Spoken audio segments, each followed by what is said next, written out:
خبر شامل کرتے ہیں Sky News Urdu bureau chief Muhammad Asif. Faisalabad سے اسسٹنٹ کمشنر صدر کا وزٹ ڈجکوٹ پولیو آگاہی مہم واک اور افتتاح کیا گیا۔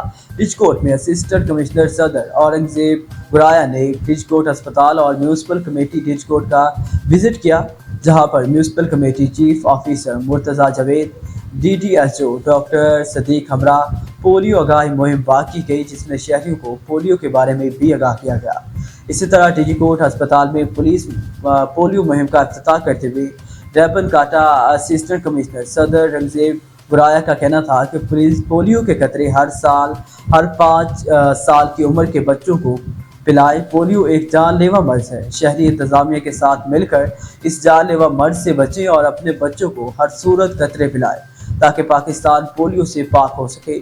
دوسری طرف سے بے نظیر انکم سپورٹ پروگرام عملے سے گورنمنٹ ہائر سیکنڈری اسکول ڈجکوٹ جا کر ملاقات کی اور تمام معاملات پر بھی بریفنگ لی گئی۔ اسسٹنٹ کمشنر صدر اورنگزیب گرایا نے حکم دیا کہ کوئی بھی حقدار بندہ رجسٹریشن سے بغیر نہ رہ جائے، اس کو حکومت کی طرف سے دی جائے سہولیت میسر ہوگی۔